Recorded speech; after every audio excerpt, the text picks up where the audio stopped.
We have another night of tall tales and journeys and adventures from around the world. So I'm here again. I'm Janine Queenan, and I'm one of the co-hosts, and my company is Storied Adventures Travel. And I'd like you to say hello to a very special person. Amy, tell us about yourself. Hey, everybody. I hope everybody's doing well out there. Amy Kaufman-Relihan, coming just from not too far away from Janine. And time together travel, all things romance, all the time. Yeah, and we have a very special guest today, all the way from San Francisco, California, Sandy Lipkowitz. And Sandy, tell us about yourself. Hi, everybody. Well, here we are, shelter in place. I think this is week number 7 or 8 for us. We were the first place in the country to go shelter in place. So it's really nice to be out with Amy and Janine. I know. Well, you guys have been, you guys were the very beginning. I mean, we are in a hot spot now, but California and San Francisco, you really have been closed down for a long time. Are there any word about when you're supposed to reopen or what's going on? We just got word that we're shelter in place till the end of May right now. Oh my gosh. Yeah. That stinks. But you know, the good news, and actually they even closed some more beaches down. I guess they had let them be open a little bit, but people took advantage. So they, in Southern California. So, but the good news is that we never got to the, you know, I mean, we've been keeping it at an even keel in terms of the hospitals and everything because we sheltered in place so early. And that was really smart. So I'm very grateful to our Governor, Gavin Newsom, and my Mayor, London Bree, for being ahead of the curve on this and taking care of our health and safety. Yeah, well, people from California are very sensible. So, you know what you're doing, right? People don't say that about us, Janine. They don't say about people from Massachusetts either. So, No. But the reason we're here tonight is to raise a toast and to have a laugh and to tell some funny travel stories. So cheers.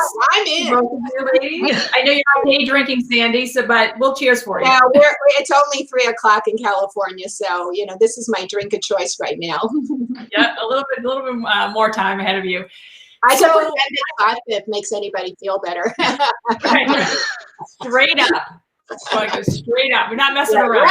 Right. Trust me when I tell you, Sandy knows how to party for sure. So absolutely. Well, the two of you went to Africa together, right? Yeah. We did. Yeah. Fabulous time. Amy was a riot. I mean, she kept us laughing the whole time. She's so great to deal with. Oh, you're sweet. Sandy. Yeah, Sandy does. Well, so the first safari camp we went to was a brand new, lovely camp. It was just outside of Victoria Falls in Zimbabwe.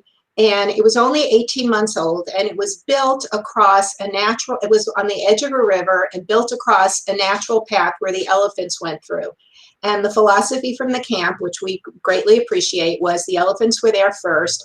And so when they built the tents where the natural crossings for the elephants were, they left spaces. And even the little wooden walkway that you would walk to when it came to the point where the elephants would go, they stopped it because one elephant step on it one day and it'd be gone. So, you know, when we first arrived at the camp, they said, okay, you know, we're going to put you in your tents, but the person who's going to be in tent number 14, we can't get there because the elephants are surrounding it. So we went, oh, and then, you know, by the time we got our rooms assigned, the elephants were gone. We went in, we had our 3 days or how many days we were there, lovely. The last night we came back from a boat, sundowners, when you have cocktails watching the gorgeous African sunsets. There's nothing more beautiful. And Amy's husband's birthday, we had this surprise birthday thing for him. It was just great. And the hippos were coming out of the water. I mean, it could not be better. And we get back to the camp, and now the elephants are surrounding the dining hall. And so we're standing on the little, you know, thing of the dining hall, and the elephants are all over. And that was all fun, but it was night and everything. So the next morning, we're supposed to be at the bus at like 8 or 8:30. And I'm packing up, and I'm ready to leave the tent. I hear knock, knock on my door. And I go, and it's one of the ladies from the safari camp. And she goes like this to me. And I go outside, and the elephants are starting to surround my tent. I mean, like, look out the window at your yard, and there is an animal that is like bigger than an apartment building. Yep. You know, set the stage. It was like a canvas tent, right? So it was just it was a canvas tent. It was a canvas, but it was lovely. it was an air-conditioned tent, so we had glass doors and glass windows and everything, but it's a tent. I mean, an elephant could push it over in 2 seconds and not even get a scratch. Easily. Right. Yep. So we're watching, it's all exciting, you know, we're out in this little front, I hate to call it a porch, but a little front thing. And then all of a sudden they're getting closer. She says, we better go inside. So now we're inside and they're really, you know, and it's a lot of them. It's not like one, you know, the whole family is going down to the river for breakfast, you know, whatever. And they have little babies. I mean, they're just adorable. So, but here I am. So the phone rings and it's the people from the front desk because everybody's sitting in the bus. And where is Miss Sandy? And I said, I can't believe we're surrounded by elephants. So they said, okay, we'll send the guy in the Jeep to get you. So he comes and and I'm watching from the window and he has to wait for the elephants to pass, even coming down the road stuff. So we get in the Jeep and we're starting to go. And this big mother elephant turns around and looks at us and she puts her ears back and she goes,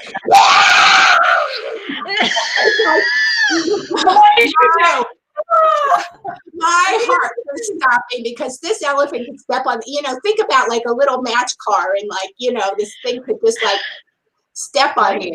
And the driver's laughing. I said, she's just letting it. He said, yeah, she just doesn't want you to come any closer. She's got a baby, you know, it's all going to be okay. But let me tell you, my heart just stopped. So we get to the bus. So somebody says to me, well, did you get a video? It's like, yeah, I was waiting for this. I don't know how I was going to do this. Oh my God. Is that funny? What? Yeah, that like, we go out into the natural world, but really we are not in charge. It is. No. Yeah. And, you know, Africa is really fabulous. I mean, you could be up close and personal to the animals, but you have to be respectful. And one of the things that you learn and you're taught when you're in the Jeeps, you stay in the Jeep and you sit down. You know, you don't jump up because what they tell us is the animals see the Jeep as one unit. If you start standing up or moving around, then all of a sudden they focus on you. And so you now become a target. Before, it's a big thing that they're used to, and they kind of ignore it. So that's why the lions walk right in front of your Jeep. I mean, it's like amazing. But, inches away from you. Right? Oh, inches. There was a lioness that was walking past. Tim was on one side of the Jeep and I was on the other. And the lioness got up and she was walking on my side. And I wasn't concerned at all. And Tim had his big iPad Pro, which are like the size of a laptop, right? And he has his iPad Pro and he's taking a video. And the whole entire time he's thinking, if this lion attacks my wife, how am I going to get this lion off of him, off of her? And he said, I'll just throw my iPad at it. Start whacking him, like whack him over the head. But and I'm like, babe, if that lioness wanted to eat me, trust me, that would be it. We're done. That's all she's getting. Yeah. Right. Yeah. But I love seeing, you've probably seen the pictures like on Facebook and everything about, you know, how the animals are taking over now that the world. We're in the cages and we're the zoo and, you know, they're the visitors. But, you know, these pictures from Africa, I've seen actually a friend's friend who lives in Tanzania sent some pictures, lions sleeping on a picnic table, somebody else on top of a sign, a big cement sign somewhere. Well, I know that in India, I've been on safari, tiger safari in India, and you know, there's much less and there's, it's not as natural as Africa, the preserves, because they just hunted the whatever out of the tigers, and the government's trying to let them. But it takes 2 years for a tiger to give. After a tiger gives birth, or it takes a long time, and then it's another 2 years before they'll even mate again. So it's and they only have like 1 or 2 cubs. So it's a very slow net process, you know, trying to do it. But they said what happened is the animals, the tigers, because they're mainly they were hunting preserves where they are now. And they walk on the roads. You know, they've learned to like the roads better. Yeah. Wow. Around. Well, I have to admit, I watched that Tiger King show. I know, I'm embarrassed, but I did. But they said that there's only like 2,000 tigers left in the South, right? And there's 10,000 in the United States. 10,000 tigers. In zoos? No, people privately owned. like, or private zoos or people having their homes. 10,000? Sanctuaries, yeah, sanctuaries that really aren't sanctuaries. Yeah. Wild. Yeah. That is wild. So I don't know. They're breeding them like crazy here, but that is really very cool. And Africa is certainly on the top of my list to go to. It's Yeah. life-changing. I mean, you really see nature's cycle and how well it works until we Crazy. as human beings interrupt it. Yeah. We on a different trip than I went with Amy, we went down to the Kalahari Desert, which is in Botswana at the very south, and it's really desert and salt pans and everything, and there's like no vegetation or very minimal. And there was like a string of palm trees straight in a row. And I said to the people at the camp, like, where did that come from? And they said the elephants, because what the elephants do, you know, which is part of nature, I mean, they eat the trees and they do kind of hurt them a little bit, but at the same time, they repopulate the trees through their excrement, you know, as they're walking. So they'd been eating palm trees, and by the time they got there, it was a row of elephants. They walked in a row and They all pooped. from kindergarten holding hands, and they, you know, along the way they had to go to the bathroom and they planted. And then it grew. Wow. That's Hey, cool. I don't think it's true, right? Nature is nature. It is Yeah, it's nature. beautiful. Well, you get to travel. You travel a ton, Sandy, and you have Yeah. been traveling for a really long time. And I know that you had a really great trip to Peru too recently that you were telling us about. So, what was that like? That is definitely. My son was supposed to go to Peru with school, and luckily they canceled it because they probably would still be there in Peru. Because a lot of people got trapped there. But when did you go? Did you go recently? No, this was quite a while ago. I was there in '99. Okay. And actually I was in Argentina and Peru.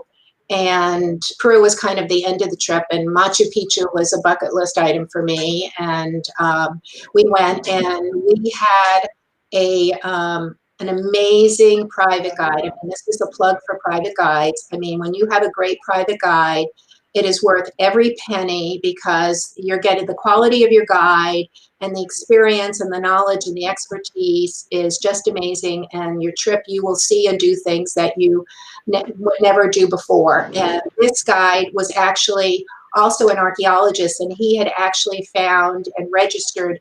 There are many Incan sites all in the area that, you know, Machu Picchu was one, but I mean, there's lots of little ones all over. And so he actually found and registered many sites in the area. So he was very, very familiar. And in fact, in the little villages, a certain time of year, they make a beer out of corn. And it happened to be that time. And in the village, each little house with the grandmother or the mother's making the corn. And just think like it's a dirt floor, 4 walls, everybody's living there. The guinea pigs run around because guinea pigs are a special thing to eat for holidays and stuff. So they keep them in the house until it's your birthday or your anniversary, and then you get guinea pig. But they make this corn thing. I have a pet guinea pig. You know, and they're offering it. And I don't like beer to begin with, but this was like, and let me tell you, the sanitation things were, you know, but if they're boiling the beer or whatever they're doing it, and they're, you know, they're offering it to me, and I have to sip it, and it's like, and it was actually a honeymoon that I was on, and it's like my husband, and they're trying to marry me off to somebody. It was like, it was probably like you could probably light it on fire, right? It was probably Oh my God.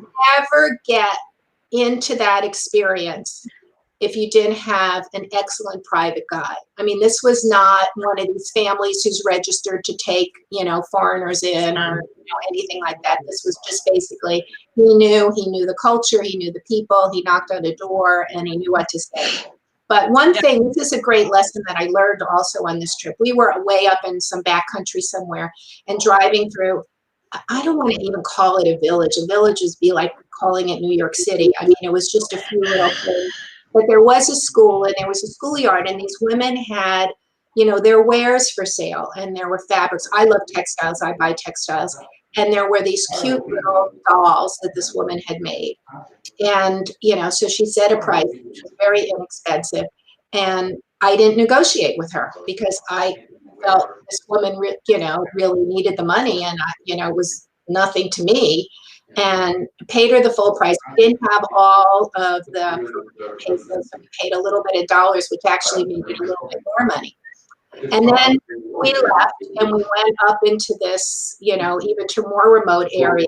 That's the kind of thing that, everybody's looking for. I can hear somebody. Is that Amy? Is that your house? I have my earbuds in. You shouldn't be able to hear anybody. Sounds like yeah, I don't know if it's, so anyway, when we get to this little village and they really have nothing. I mean, this little girl has a plastic baggie that she found from somewhere, and this is like her prized possession. They're all dressed in very traditional dress and the whole thing. And it starts to rain, so we go, and the only inside place that we can go is the church. And it's like a one room, and they have like an old fashioned speaker box with a microphone and that kind of thing. But that was, based on a battery, no electricity or anything like that. So finally the rain stops, we come back, we're driving down the road, and here is this old woman in the middle of the street waving her hands, stopping us. She felt because we paid the full price and we didn't negotiate, that she had undersold. There was probably some value she didn't appreciate in what she was selling. She thought maybe because we gave her some US money, we were cheating her. And I mean, I felt horrible because my intention was to give her more than she asked for. But in her culture, you negotiate. Right. And the fact that we did negotiate, she felt that she had undervalued her work and that we had taken advantage of her. Wow. And it was a big lesson for me to learn. And, I carry that on. And if I go into another place and I'm in a similar situation, I'll negotiate, but I'll be the worst. It's like, then they can not only that, but then they can think that you really took advantage of me. There you go. But you can't just go for the first price. Now maybe if you're in a big bazaar in Turkey or something where you're dealing with sophisticated people, that's a different story. I mean, these are negotiators. No matter how hard you negotiate, they're way ahead of you. I mean, they learn how to negotiate from negotiation school 101, and they're experts. Yeah. But I'm not talking about that. I'm talking when you go to little villages and you've got people selling their handiwork or whatever. That's where you need to kind of be the dumb American, negotiate a little bit, and then let them think they really pulled something over your eye. Because if you try to negotiate too hard, that's the situation. Yeah. Before we go on, you can hear your people. You can? Yeah. All right, hold on. Let me move. I'm sorry. Go ahead. That's a good point, Sandy, because culturally, it's so different for us. Like, we don't do that. Like, you would never so maybe if you go to a yard sale or something like that, you might a little bit, but day to day, and it's so foreign, and you feel funny doing it. Because I've been you've done it, it's hard too. Yeah, and especially if you're dealing with someone, in a little village where they barely can have enough to eat and a roof over their head. I mean, you don't want to negotiate with them. You want to give them more than they're asking, but you can't do that. So in those situations, I learned this, and I felt terrible that this woman was so agitated and upset that she waited for hours by the side of the road till we came back. I mean, it was a one-way road. She knew we had to come back.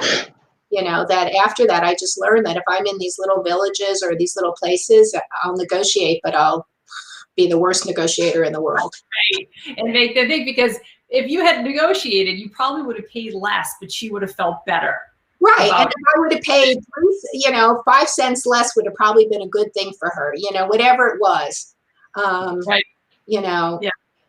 So how did you end it? What did you end up doing for her? Did you give her more money? Did she give you money back? I mean, we had to save face and, do the whole thing. So, she first said, so we said, okay, we didn't know what to do. Fortunately, again, having a guide who was local and understood the culture and spoke the language, because I could have never spoken with her, because not only she probably didn't speak Spanish, she probably spoke some local Indian dialect. Oh, sure. So, I would have, so anyway, so we offered, whatever she wanted. We offered to give the dolls back, which I really didn't want to do because they're sitting. You want to see the dolls? Sure. Yeah. Yeah, definitely. Is that better? Sorry, my family was eating, but like several rooms over, and I have my earbuds. So I'm like, you empty my house. Right. Have you been to Peru, Amy? No, I haven't. my cute little Oh, dog. wow, nose. Wow. Oh, See how cute? Oh, oh yeah. my golly. So, Oh, you know, I didn't want to have to give them back, but if that was going to make her happy, but of course she didn't want them back. She wanted, so then the guide had to reassure her that the American money, you know, because we didn't have, between all of us, I mean, you know, we just didn't have enough or something. And he had to really reassure her that the American money was worth more than the Peruvian money, and that, you know, she was okay. And finally she was okay about it. But, you know, I just felt terrible that we put her through all that anxiety when that wasn't the intent of it at all. Well, Yeah. it goes to show you that it's helpful to learn a little bit about the customs and the culture before you go, you know, and to spend a little time knowing what's acceptable and how to greet people and things like that. And back to your point, Sandy, about hiring a private guide. Like more than anything, I think that makes your experience more authentic and really just adds something special to it. So I think that that's important, a couple important things to remember when you're traveling. And interesting when you're talking about different things. I did a Spanish immersion school in Ecuador for 3 weeks at one point, and so I lived with a family. And I found this book on Ecuadorian culture and stuff. And one of the things that I learned before I went was that, you know, we keep our hands on in our laps during dinner.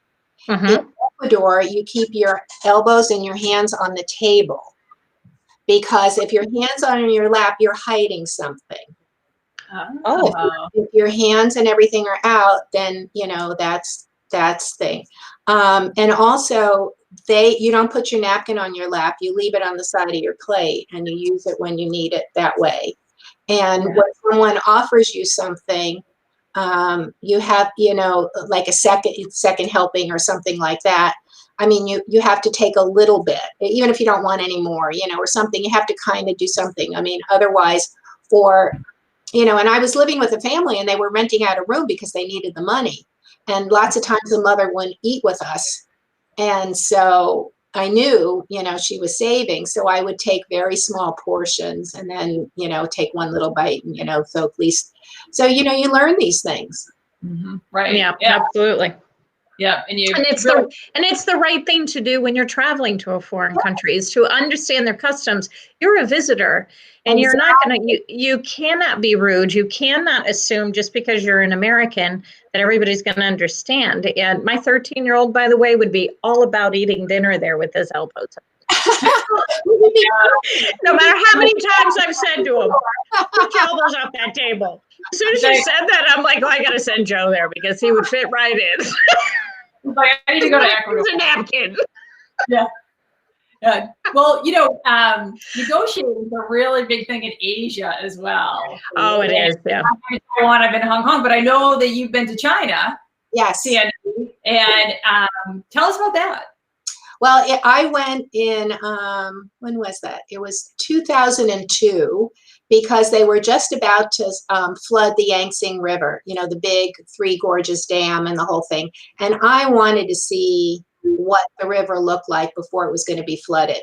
And so I ended up going on this trip, and it was really great. It was a small trip. It was 16 people. It was one of my first group tours. I always had my nose in the air about going up, and I always traveled alone. Well, I learned a whole lot about how fabulous a group can be. And I picked something that was a little on the high end, because China was very inexpensive. So going on a high end trip was not outrageous. And it was going to be a maximum of 16 people. Well, it was minimum of 10 to make the group go, and they only had 9, and they said, okay, we're going to let it go with 9. And 2 days before, 2 people dropped out. So our group was 7. Wow. Holy cow, that's a private group. It was amazing. It was Pacific Delight, which is a fabulous company, but unfortunately in the current situation, they have closed their doors. They paid everybody. They gave everybody who had money out, because they'd been in business for 50 years. And they didn't go bankrupt. They just refunded everything, and they closed their doors because they know there's not going to be travel for a while, and why pay overhead and why pay guides and why pay everything. I hope they open up again, but they're a fabulous supplier for China. So anyway, so here we are, the 7 of us, and it was 3 couples. We all got along. I mean, they all enjoyed wine. We all enjoyed fine food. I mean, it was just great. 2 couples had played Mahjong together, and then so they got interested. So I had played American Mahjong before, but I learned how to play Chinese Mahjong, and I bought a couple of Mahjong sets there. And this was the before, you could, the weight kind of things, carrying them around all the time. But we were at one airport where we were the only Caucasians, and our flight was late. So we brought out the Mahjong things and we're playing, and all these people are watching us. What are these 4 Caucasian women in this airport where we're the only Caucasians play? And they were kind of impressed. We were kind of doing okay, so that was right? That's a hard game. It's hard. well, actually, Chinese Mahjong I like much better than American Mahjong because it's like playing gin rummy with tiles. What's complicated is the betting, and I haven't learned the betting, and I kind of got a little group of friends to play again, and we just started getting into it again when all this social distancing happened. But I want to hire someone to teach us the betting, afterwards, because that's where it's really, really fun.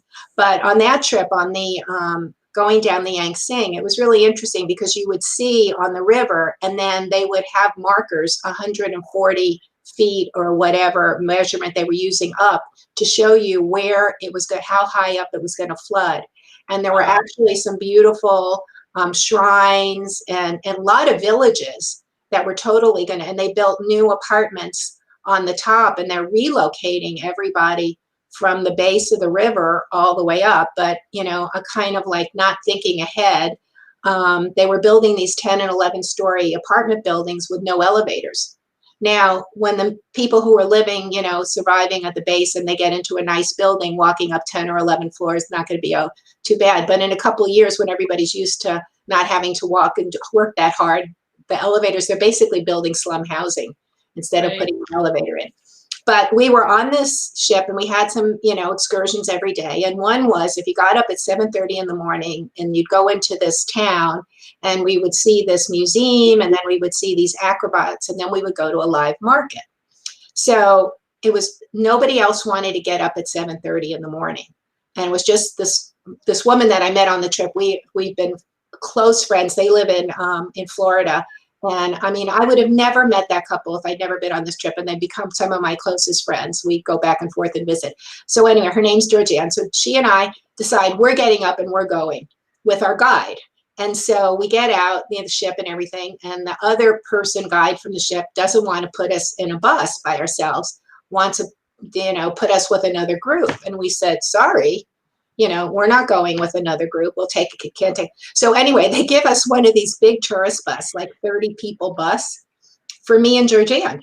So we pull up to the museum, and out walks the 2 women from this huge bus. And everybody's looking like, who are these people? That's so funny. Yeah, it was really, really funny. And in the market, I mean, you learn things. Like on the ship, they would have, the dinners and everything. And, they tell you in English, what you were eating. And they would say that it was lettuce. And it was a cooked stew kind of thing. And it wasn't anything that I call lettuce that was in that. So we found out at the market, the guy who had the beautiful heads of romaine lettuce was taking the leaves off and throwing them away. They eat the root, the bottom part, the hard part. Yeah. They don't eat the leaves. Oh, wow. Oh my golly. So that's when they translated lettuce, but it was really the thick, hard part, off the stalk. The core, almost, the core, right. Or whatever. That's what they eat, and the lettuce is the garbage. Like corn husk, throwing the rest of the corn away. They throw the leaves away. And so now I understood what was in the stew, because it wasn't lettuce leaves, but the translations in China were hysterical. I mean, it was so funny. But what was also kind of, I don't know, it's probably better now. But, they had translations like names on buildings, carved in cement. you would think they would have had a better translation. Yeah. That's what Tim and I noticed as well. You would read something that was translated from Chinese to English, and it was just gibberish in English. It didn't make any sense. Like every other word maybe made sense, and you're like, no, that's not a mouse. That's a hamburger.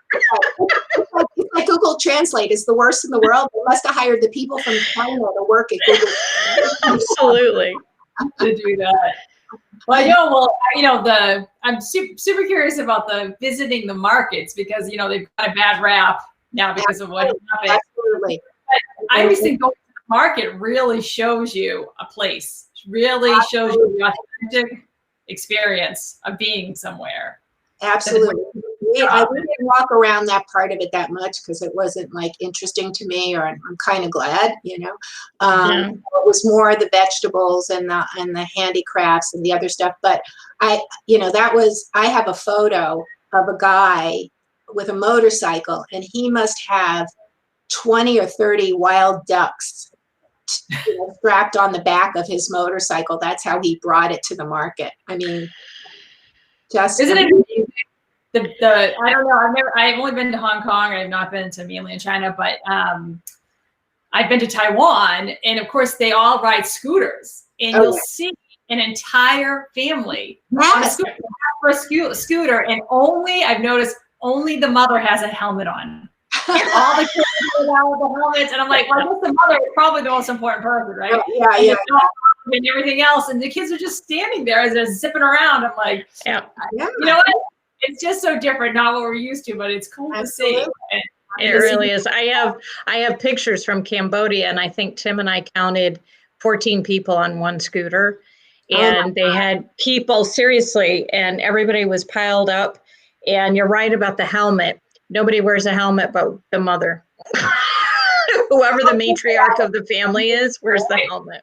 Right. Yeah. 14 people on a scooter, and Georgiana and I walk off the tourist bus by ourselves. I know.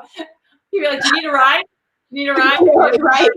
Right. Yeah, we'd be like Oprah. One here, ride for you, ride for you, ride for you. Oh my gosh, that is so good. Well, it's so much fun to have you here, Sandy. Thank you so much. Thank you, Sandy. Thank you. So why don't you tell everyone where they can find you if they want to connect with you on Facebook, or tell us what your handle is and stuff. Your social media handle. My company is We Make Travel Easy, and I have a Facebook fan page, We Make Travel Easy, or you can find my website, We Make Travel Easy, and when it's safe to travel again. And if you can't work with Janine or what's her name over there?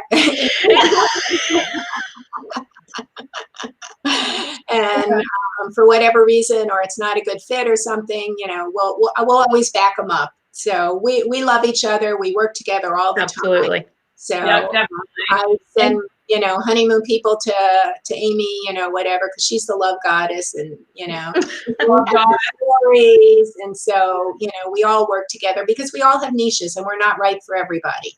So if it's not right, I'd like to hand my clients off to another travel advisor that I trust will know and do a great job. So these ladies are the best in the business.